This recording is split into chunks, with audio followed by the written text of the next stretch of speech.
પ્રકરણ 2 સ્થિત વિદ્યુત સ્થિતિમાન અને કેપેસિટન્સ પાઠ્યપુસ્તકના સ્વાધ્યાયના દાખલા, જેમાં આપણે આજે જોઈશું 2.1 5 ગુણ્યા 10⁻⁸ 5 ગુણ્યા 10⁻⁸ અને -3 ગુણ્યા 10⁻⁸ કુલમના બે વિદ્યુતભારો એકબીજાથી 16 મીટર અંતરે રહેલા 16 સેન્ટીમીટર અંતરે રહેલા છે. તો આ બે વિદ્યુતભારોને જોડતી રેખા પરના કયા બિંદુએ સ્થિતિમાન શૂન્ય હશે?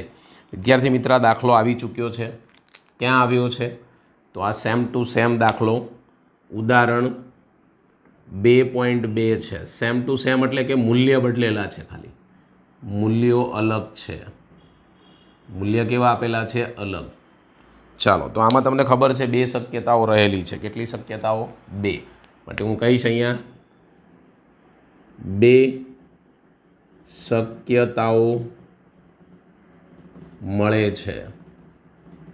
તો પહેલી આપણે લઈશું શક્યતા કે બે વિદ્યુતભારો વચ્ચે ક્યાંક આવે. વિદ્યુત સ્થિતિમાન શૂન્ય. બે વિદ્યુતભારોને જોડતી રેખાના કયા બિંદુએ? તો વચ્ચેના બિંદુએ. તો એ લખી શકાય બે વિદ્યુતભારોને જોડતી રેખા પરના વચ્ચેના બિંદુએ વિદ્યુત સ્થિતિમાન શૂન્ય મળે છે. આ વચ્ચે લીધું અને એક બહાર આવશે, એક વચ્ચે અને એક બહાર. ચલો પહેલાં આકૃતિ દ્વારા સમજીએ, પછી આગળ વધીએ. આકૃતિમાં આપણને શું કહે છે પહેલાં તો સૌપ્રથમ એ સમજી લઈએ. તો ધારો કે એક વિદ્યુતભાર તમે આ બિંદુએ મૂકશો, બંનેને જોડી દઈએ એટલે આ બીજો બિંદુ. અહીંયા તમે આગળ રેખા સ્વરૂપે આ રીતે દોરી શકો છો, કારણ કે બહારના બિંદુએ પણ જવાનું જ છે. આપણે નામ આપી દઈશ. આનું નામ આપી દીધું ધારો કે તમે એ બિંદુ, અને આનું નામ આપી દીધું બી બિંદુ. પહેલાંના વિદ્યુતભારને હું Q1 કહીશ, બીજાનો જે વિદ્યુતભાર છે Q2 છે. આ પ્લસ છે, આ માઇનસ છે. અહીંયા લખવું હોય તો લખી શકાય 5 ગુણ્યા 10⁻⁸ કુલમ. અહીંયા લખી શકાય -3 ગુણ્યા 10⁻⁸ કુલમ. હવે આપણે બંનેની વચ્ચે ગમે ત્યાં, મધ્ય બિંદુએ મેં નથી કીધું, વચ્ચે કીધું છે, યાદ રાખજો. ધારી લેવાનું. ધારો કે આ બિંદુ મેં પસંદ કર્યું P, જેનું અંતર A થી X છે. બંને વચ્ચેનું અંતર તમને આપી દેવામાં આવ્યું છે. કેટલું છે જુઓ, અંદર 16 સેન્ટીમીટર. કેટલું છે? 16 સેન્ટીમીટર. તો આ અંતર કેટલું થશે? તો આ 16 છે, સેન્ટીમીટરમાં છે. બંને ભાગ સેન્ટીમીટરમાં જ આવશે, તો ફેરવવાની જરૂર નથી. મને ખબર છે કે સૂત્રમાં સામસામે ઉડી જશે, કારણ કે તમે વિદ્યુત સ્થિતિમાન 0 લો છો, એટલે કુલ પરિણામી. તો અહીંયા કહી શકાય ટોટલ 16, આ x, તો શું થશે? 16 - x. તો આપણી પહેલી શક્યતા. તો એ લખી શકાય, ટાઇટલ આપી શકાય કે ટાઇટલમાં શું લખી શકાય કે A અને B અથવા P બિંદુએ વિદ્યુત સ્થિતિમાન શૂન્ય મળે છે. તો તમારે આની વચ્ચેનું વિદ્યુત સ્થિતિમાન V1 કહી દેવાનું, આનું V2 કહી દેવાનું, કુલ વિદ્યુત સ્થિતિમાન મળે. માટે આપણે લખી શકીએ બિંદુ P પાસે કુલ વિદ્યુત સ્થિતિમાન, બિંદુ P પાસે કુલ વિદ્યુત સ્થિતિમાન. કુલ વિદ્યુત સ્થિતિમાનનું સૂત્ર તમને આવડે છે, V બરાબર V1 + V2. પણ અહીંયા કીધું છે કે P બિંદુ પાસે, કયા બિંદુ પાસે વિદ્યુત સ્થિતિમાન શૂન્ય થશે? માટે તમારે અહીંયા તો 0 મૂકવાનું થશે. હવે આ બંને વચ્ચે વિદ્યુત સ્થિતિમાનનું સૂત્ર KQ/R, તો K એમનેમ રહેશે. વિદ્યુતભાર તમે Q1 ધારેલો છે અને તેનું અંતર તમે X ધાર્યું છે, પ્લસ KQ2 છેદમાં તમારી પાસે શું આવશે? 16 - X. K કોમન નીકળી સામે જશે એટલે 0 થઈ જશે. એટલે હું અહીંયા લખી નાખીશ 0 બરાબર K સામે ગયા એટલે 0. હવે Q1ની કિંમત મૂકો. Q1 કેટલો છે? 5 ગુણ્યા 10⁻⁸ છેદમાં X શોધવાનો છે, એમનેમ રહેશે. પછી તમે જોઈ શકો છો કે તો સામે જતા રહ્યા. હવે Q2 તમારી પાસે છે અહીંયા, પણ માઇનસ છે એટલે પ્લસ માઇનસ માઇનસ 3 ગુણ્યા 10 - 8 છેદમાં 16 માઇનસ એક્સ, છેદમાં આર અંતર 16 માઇનસ એક્સ, માઇનસ આ બાજુ આવે એટલે શું થઈ જશે પ્લસ, માઇનસ આ બાજુ આવે એટલે શું થઈ જશે પ્લસ, સામ સામે ઉડતું હોય આપણે એને ઉડાડી દઈએ તો સામ સામે આ ઉડી જશે, ક્રોસ ગુણાકાર કરી દો, ચોકડી ગુણાકાર, આની સાથે ગુણાય એટલે કેટલા થાય 3 × 1 = 3 એટલે 3x, આની સાથે ગુણાય 15 છંગ સોરી 16 પંચા એટલે 5 છંગ 30 ની શૂન્ય વધી પડી 80, અને આની સાથે ગુણા એટલે -5x, -5x પ્લસ છે આ બાજુ લાવશો એટલે શું થઈ જશે, માઇનસ છે આ બાજુ લાવશો એટલે પ્લસ થશે, અને ઇક્વલ ટુ 80, આનો સરવાળો કરો એટલે શું થાય 8x = 80, માટે x = 80 છેદમાં 8 એટલે કેટલા આવ્યા 10 સેન્ટીમીટર, એટલે આપણો જવાબ x = 10 સેન્ટીમીટર મળે છે એવું કહી શકાય. ક્યાંથી મળ્યો એ ખાસ મહત્વનો છે, એ ખાસ આપણે લખવાનો રહ્યો. તો તમે ક્યાંથી ધારેલો છે એ જોઈ શકો છો Q1 થી, માટે અહીંયા લઈ શકાય Q1 થી x = 10 સેન્ટીમીટર અંતરે વિદ્યુત સ્થિતિમાન શૂન્ય મળે છે, વિદ્યુત સ્થિતિમાન શૂન્ય મળે છે. શું મળે છે? શૂન્ય. બીજી રીતે લખવું હોય તો Q2 થી મારે લખવું છે, Q2 થી લખવું હોય તો 16 માંથી આ 10 જશે એટલે કેટલા વધશે 6, તો Q2 થી x = 6 સેન્ટીમીટર અંતરે વિદ્યુત સ્થિતિમાન શૂન્ય મળે છે. બંને મેં લખી નાખ્યા એટલે તમારે કોઈ કન્ફ્યુઝન જ ઊભું થાય નહીં, શૂન્ય મળે છે.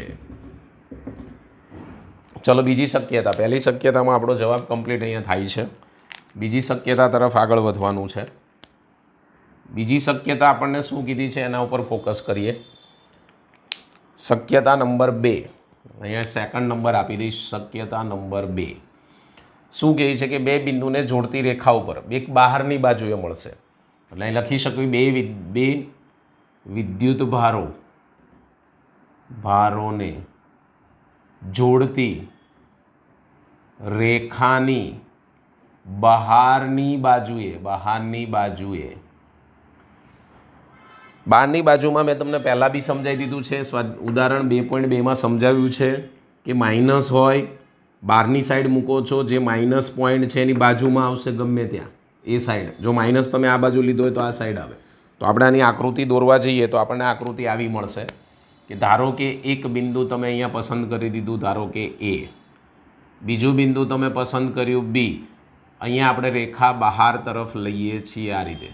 ધારો કે મેં અહીંયા પસંદ કર્યું P બિંદુ, અહીંયા તમે મૂકો છો Q1, અહીંયા મૂકો છો Q2, આ માઇનસ છે, માઇનસની નજીક આવશે, આવું મેં તમને સમજાવ્યું. તમારે ધારવાનું ક્યાંથી? તો ધારવાનું તમારે A થી થાય, તો અહીંથી તમે ધારશો એટલે આ અંતર તમે x ધારશો. અચ્છા, તમને વચ્ચે આ અંતર આપી દીધું છે 16 સેન્ટીમીટર, એટલે બધું સેન્ટીમીટર, તો આ અંતર કેટલું થાય? તો અહીંયા તમારે લખવાનું થાય x - 16, કારણ કે આખું x છે એમાંથી 16 જશે. અહીંયા શું આવતું હતું 16 - x, અહીંયા શું આવશે x - 16, એટલો ફરક આવ્યો, ડિફરન્સ આવ્યો. ચલો આ જ રીતે આપણે ટાઇટલ આપી દઈશું કે બિંદુ P પાસે કુલ વિદ્યુત સ્થિતિમાન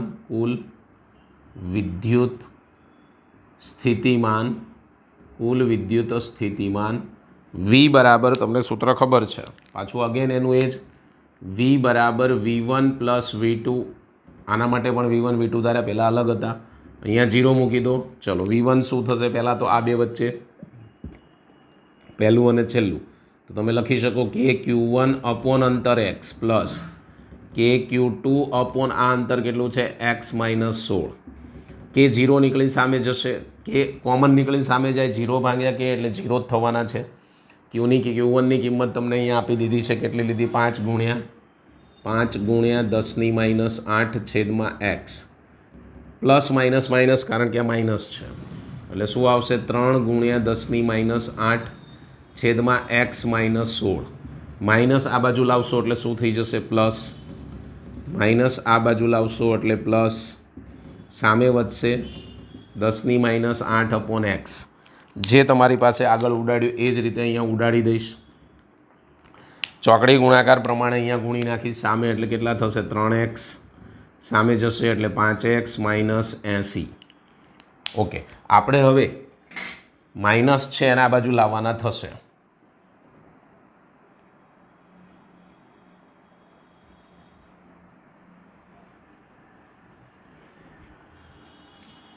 ચલો, તો એમાં પણ આપણે એ જ રીતનું કરીશું. એટલે 3x - 5x બરાબર -80. આ પ્લસ છે, આ બાજુ આવે એટલે માઇનસ. 3માંથી 5 જાય એટલે -2x બરાબર -80. માઇનસ માઇનસ ઉડી ગયા, સામે જશે તો x બરાબર 80/2. ઉડાડો છેદ એટલે 40 સેન્ટીમીટર. તો મને x મળી ગયો. કયો મળ્યો? 40 સેન્ટીમીટર. આગળ આની જેમ જ મારે વિધાન લખવાનું રહ્યું. તો આની જેમ વિધાન લખવું હોય તો શું લખશો? તમે ક્યાંથી ધાર્યું છે જોઈ શકો છો. Q1 થી તમે x અંતર ધાર્યું છે. Q1 થી તો લખી શકાય x બરાબર આ મને મળે Q1 થી 40 સેન્ટીમીટર અંતરે વિદ્યુત સ્થિતિમાન શૂન્ય થાય છે. અને લાસ્ટ એના પછીનો પોઈન્ટ Q2 થી x બરાબર, ભાઈ Q2 એટલે આ તમારે 16 આમાંથી બાદ કરવા પડશે. તમે 16 બાદ કરી દો એટલે કેટલા આવશે? તમે જોઈ શકો છો 16 બાદ કરી દેવાના.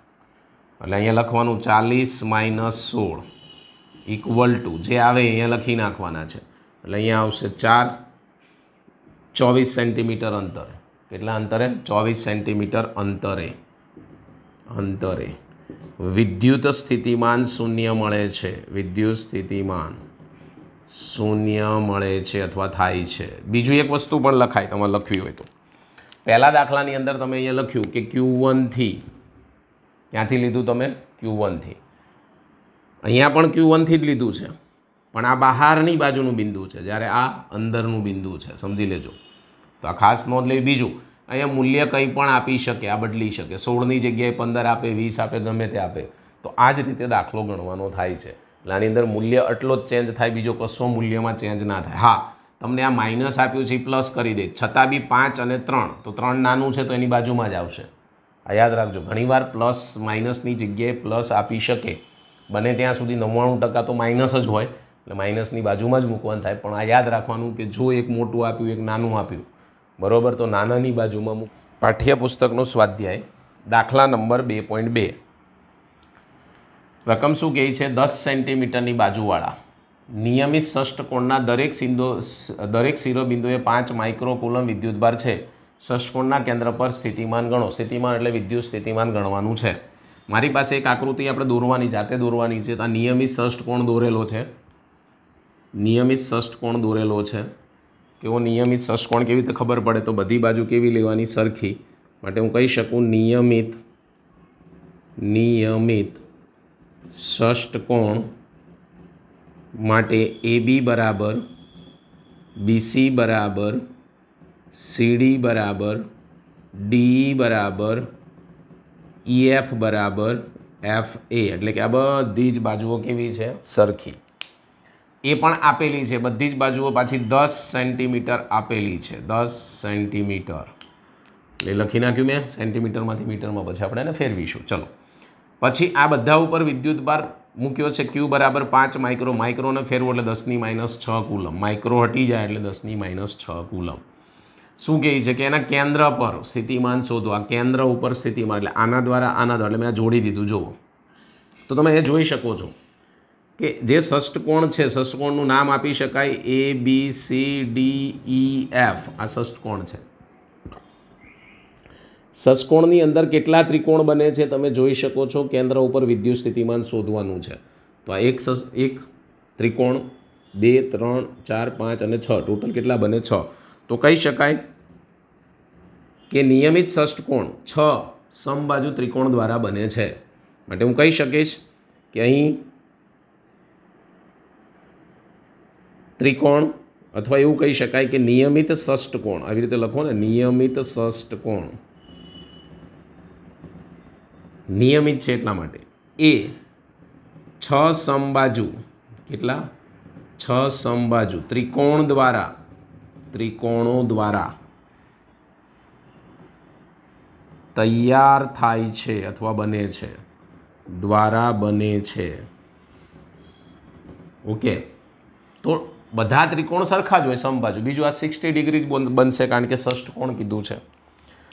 તો હવે તો તમારે સૂત્ર જ લખવાનું છે ભાઈ શેનું? સ્થિતિમાનનું. તો એક માટે શું થાય? તો અહીં લખી શકાય દરેક સમબાજુ, અને કેન્દ્ર ઉપર લાગે છે, આ બે દ્વારા લાગે છે. આવા 6 ટોટલ મળે છે આપણને. તો દરેક સમબાજુ ત્રિકોણ વડે ઉદ્ભવતું સ્થિતિમાન, વિદ્યુત સ્થિતિમાન. તો એનું સૂત્ર તો બધાને આવડે છે. V બરાબર KQ/R. KQ/R. આ એક માટે મળ્યું, પણ મારે તો કેન્દ્ર ઉપર ભેગા થાય તો કેટલા થાય? 6. તો અહીં લખીશ કુલ વિદ્યુત સ્થિતિમાન. કેન્દ્ર પર કુલ વિદ્યુત સ્થિતિમાન 6 મળે છે તમને ટોટલ, તો 6 વડે ગુણી નાખવાનું. તો હું એ કહી શકું V' બરાબર 6V, 6 KQ/R. કિંમતો મૂકી દઈએ. V' બરાબર 6, કેનું મૂલ્ય 9 ગુણ્યા 10⁹. Q તમને આપી દીધો છે 5 ગુણ્યા 10⁻6 કુલમ, અને છેદમાં R એટલે અંતર. એનું અંતર તમને કેટલું આપ્યું છે? 10 સેન્ટીમીટર છે. અહીંયા લખી નાખીએ 10 સેન્ટીમીટર. મીટરમાં ફેરવો એટલે 100 વડે ડિવાઈડ કરશો એટલે 0.1 મીટર. તો અહીંયા લખી નાખીશ 0.1. માટે V' બરાબર, એને ડિવાઇડેશન જે તમારે કરવું એ કરી શકો છો, અને તમને જવાબ મળશે આઈ થિંક 2.7. તમારે કેલ્ક્યુલેટર વાપરવાનું છે અને ગુણ્યા 6, 10⁶ વોલ્ટેજ. તો મને આ કુલ વિદ્યુત સ્થિતિમાન મળી ગયું. કેટલું મળ્યું? કુલ વિદ્યુત સ્થિતિમાન 2.7 ગુણ્યા 10⁻6. આ યાદ રાખજો. હવે અહીંયા દાખલામાં ફેરફાર શું કરી શકે? તો ષષ્ઠકોણની જગ્યાએ તમને આપી શકે અષ્ટકોણ. તો અષ્ટકોણ આપે અને નિયમિત હોય તો અહીંયા કેટલા આવે? 8 આવે. કેટલા ત્રિકોણ બને? 8. ષષ્ઠકોણની જગ્યાએ તમને શું કહી શકે? અષ્ટકોણ. અષ્ટકોણ. અને બીજું તમને કહી શકે ચોરસ.